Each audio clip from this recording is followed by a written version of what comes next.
नमस्कार, स्वागत है आपका। आज की 10 बड़ी खबरों के साथ हम हाजिर हैं। पहले देख लेते हैं कौन कौन सी खबर होगी आज। पहली खबर राजनीति जगत से होगी। राज्यसभा सांसद अमर सिंह का निधन हो गया। दूसरी खबर हैकथॉन के ग्रैंड फिनाले से होगी, जिसमें मोदी के संबोधन की चर्चा होगी। तीसरी खबर भारत के कोरोना की खबर होगी। चौथी खबर में झारखंड में कोरोना अपडेट पर होगी नज़र। पांचवी खबर में अर्जुन मुंडा के मंत्रालय को मिली स्कॉच गोल्ड अवार्ड से होगी। छठी खबर पारा शिक्षकों की खुशी देने वाली खबर होगी। सातवीं खबर झारखंड के स्वतंत्रता दिवस समारोह से रिलेटेड होगी। आठवीं खबर झारखंड में मौसम की चेतावनी से होगी।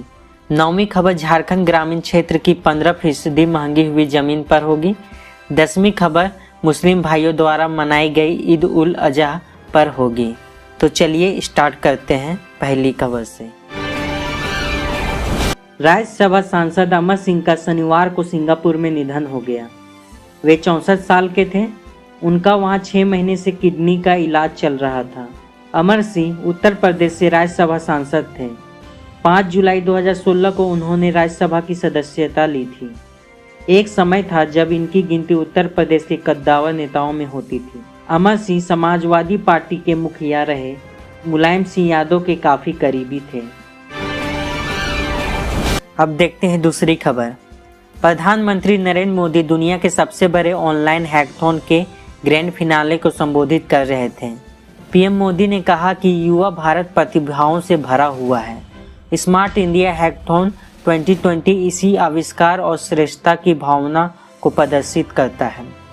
भाषण के दौरान पीएम नई शिक्षा नीति पर भी बोले। पीएम बोले, नई शिक्षा नीति से दुनिया का भी भारत की समृद्ध भाषाओं से परिचय होगा। पीएम ने कहा, नई शिक्षा नीति नौकरी करने वालों के बजाय नौकरी देने वाला बनाने पर बल देती है। इस बार हैकथॉन कोरोना के बाद की दुनिया और आत्मनिर्भर भारत पर केंद्रित था। Smart India hackathon Akhil Bharatiya तकनीकी शिक्षा परिषद और केंद्रीय मानव संसाधन विकास मंत्रालय की ओर से संयुक्त रूप से शुरू किया गया एक राष्ट्रव्यापी अभियान है। तीसरी खबर पर नजर डालते हैं भारत की कोरोना अपडेट पर। भारत में कोरोना संक्रमितों की संख्या 17.5 लाख के पार हो गई। अब हर दिन 50,000 से अधिक कोरोना मरीज बढ़ रहे हैं। पर राहत की बात यह है कि ठीक होने वालों की संख्या में भी बढ़ोतरी हो रही है। 11.5 लाख के करीब मरीज ठीक हो चुके हैं, जबकि 37,000 से अधिक लोगों की जान गई है। जदयू सांसद आरपी सिंह, जदयू विधायक ललन पासवान और पटना के DM Kumar Ravi corona positive निकले हैं। अब अगली खबर पर नजर डालते हैं, जो कि झारखंड के कोरोना अपडेट पर है। झारखंड में कोरोना संख्या 11,000 के पार पहुंच गई है। एक्टिव केस की संख्या 7,000 के करीब है, जबकि ठीक होने वालों की संख्या 4,000 के पार है। 110 लोगों की जान अब तक कोरोना से हुई है।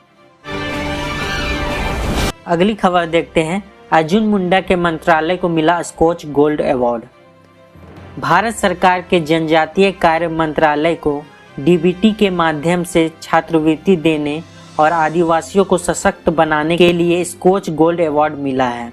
आपको बता दें कि 66वीं स्कॉच 2020 प्रतियोगिता का विषय डिजिटल गवर्नेंस के माध्यम से कोविड का मुकाबला कर रहा भारत था। इस उपलब्धि पर केंद्रीय मंत्री अर्जुन मुंडा ने कहा कि प्रधानमंत्री नरेंद्र मोदी के आदिवासी युवाओं के विकास एवं पारदर्शिता की सोच को मंत्रालय ने धरातल पर उतारने की कोशिश की है। उन्होंने कहा कि डीबीटी भ्रष्टाचार के खिलाफ एक क्रांति है, जिसने देश में शासन तंत्र को बदल दिया है। अगली खबर है झारखंड के पारा शिक्षकों के लिए। झारखंड के 65,000 पारा शिक्षकों को इसी माह मिलेगा 2 महीने का बकाया मानदेय। राज्य के 65,000 पारा टीचर के लिए अच्छी खबर है। उन्हें इसी माह जून और जुलाई महीने का बकाया मानदेय दिया जाएगा।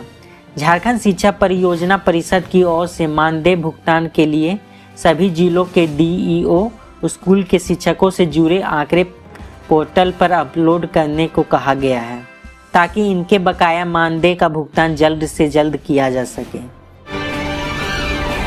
अगली खबर झारखंड के स्वतंत्रता दिवस समारोह से है।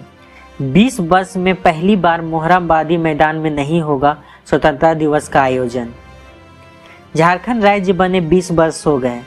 20 वर्षों में पहली बार कोरोना वायरस की वजह से मोरहाबादी मैदान में स्वतंत्रता दिवस समारोह का आयोजन नहीं किया जाएगा। इस बार बहुत सीमित लोगों के साथ सोशल डिस्टेंस के तहत मुख्य समारोह का आयोजन बिरसा मुंडा फुटबॉल स्टेडियम या डोरंडा स्थित जैप ग्राउंड में कराने की तैयारी की जा रही है। इसे लेकर डीसी छवि रंजन और एसएसपी सुरेंद्र झा ने शनिवार को दोनों स्थलों का निरीक्षण किया। ग्रामीण क्षेत्र की जमीन 15% महंगी हुई। रांची जिले में शहरी क्षेत्र के बाहर स्थित ग्रामीण क्षेत्र की जमीन 15% तक महंगी हो गई है। डीसी छवि रंजन ने नए वैल्यूएशन के प्रस्ताव पर सहमति दे दी है। हालांकि आज नए वैल्यूएशन को सॉफ्टवेयर में अपडेट किया जा रहा है, इसीलिए रजिस्ट्री बंद है। 2 अगस्त को रविवार होने के वजह से भी निबंधन नहीं होगा। ऐसे में 3 अगस्त से नए रेट पर ग्रामीण क्षेत्र की जमीन की रजिस्ट्री होगी। जानकारी के अनुसार शहर के सटे कांके, नामकुम और मांझी नगरी रातू के क्षेत्र में 274 मौजे की जमीन की कीमत में कोई इजाफा नहीं किया जाएगा, क्योंकि इसे शहरी क्षेत्र का ही हिस्सा माना गया है।